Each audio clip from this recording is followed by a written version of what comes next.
TV के दर्शकों को जय श्री राम, जय श्री राम। नारद टीवी के दर्शकों ने पूछा है कि श्रीमान जी आप अपने बारे में बताइए कि जामुन का गेटअप कैसे होता था, आपको कैसा लगता था। मेरे मित्रों, उस समय की मुझे याद आ रही है आज। बड़ा कठिन समय था। कम से कम 1.5 से 2 घंटे मेकअप करने में लगता था मेरे मित्रों। पहले तो गोपाल सामंत जी मेकअप करते थे, तो उन्होंने अपने असिस्टेंट नरेंद्र को दे दिया। वो टीनेजर लड़का था, बड़ा सावधानी पूर्वक मेकअप करता था।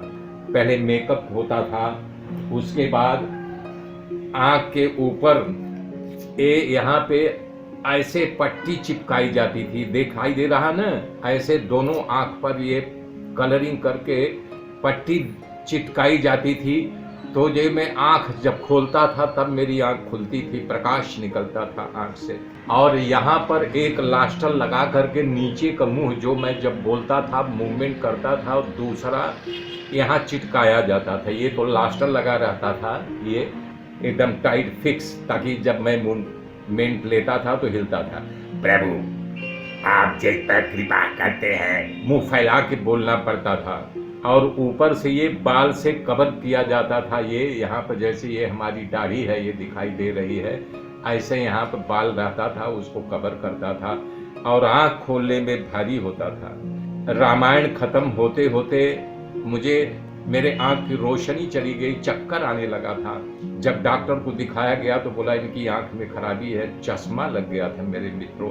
और वो खुलराई, जो बाल की पूरी खुलराई थी, ड्रेस बना हुआ था, कॉस्ट्यूम, हाथ में दस्ताना, उसमें नख दिखाने के लिए ऊपर से डाला जाता था, जो लोखंड का बना था, नख के आकार था, वो पहनता था। सेट पर जब जाता था मेरे मित्रों, बड़ा सफेद बहुत भारी पंखा अकेले मेरे लिए चालू कर दिया जाता था।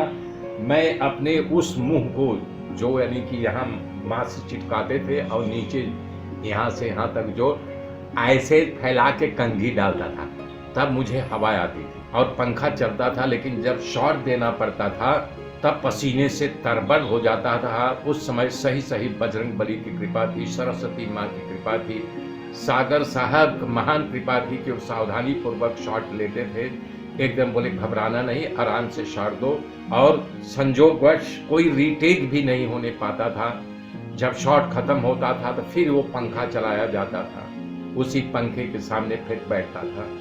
और खाने पीने की बात रही मेरे मित्रों, जब लंच ब्रेक होता था तो ड्रेस मैन दौड़ के आता था, वो ड्रेस उतार करके ले जाके धूप में डालता था कि वो पसीना उल्टा करके लथपथ हो जाता था, और उसको परफ्यूम मारता था कि गंदगी बास उड़ जाए, और मैं बेसुध हो जाता था। यदि वो मुखौटा उतारा जाए तो फिर 2 घंटे यानी कि लगाने में लगता था। तो इसलिए हम लोगों को नारियल पानी, दूध, लस्सी ये सब आता था। हमारे 2 मित्र थे, नल और नील। अब बंदर तो थे ही, बंदर स्वभाव से नटखट होता है, तो उनको मैं बोलता था कि मेरे मित्र तुम लोग जाओ, खा पी लो जो मिले और हमारे लिए लेते आओ। तो वहाँ लस्सी छाछ मिलती थी, वो भर पेट पीते थे, खाते थे, जो बचता था मुझे लेके आते थे। लेकिन धन्यवाद दे रहा हूँ हीरा भाई काका जी को, वो स्वर्गस्थ हो चुके हैं, उनकी आत्मा को शांति मिले। डेली 2 नारियल तोड़ करके अपने हाथ से लाते थे, बोलते थे पंडित जी, चूँकि मैं ब्राह्मण था तो मुझे पंडित जी ही बोलते थे, ये नारियल तुम जरूर पी लेना। वो नारियल का पानी मुझे बहुत ताकत देता था, मेरे स्टेमिना को बनाए रखता था। लेकिन सागर साहब से यहाँ से भी लस्सी, छाछ, जूस को संतरा मौसम्बी का ये सब आता रहता था, या जो बिना मुंह खोले खा सकता था वो खा लेता था। बिस्किट को दूध में भिगो करके या लस्सी में भिगो करके वो खा लिया जाता था। जब पैकअप हो जाता था, ऑल पैकअप, तो ड्रेस उतारा जाता था। घंटे भर के बाद तब मुझे शांति मिलती थी। वो अभी रिलैक्स हुआ था, नहाना, फिर शांति से तब जा करके रात का भोजन, या अगर रात शूटिंग चल रही है तो रात को खाता नहीं था, वही दूध पर। शाम को तो लस्सी पी नहीं जाती थी, लेकिन दूध, गरम गरम दूध आता था, उसी से पी करके तब हम लोग काम करते थे। मित्रों, आपने प्रश्न पूछा था इसलिए इसका उत्तर दे दिया। धन्य है प्रभु, धन्य है प्रभु। जय श्री राम, जय श्री राम, जय श्री राम।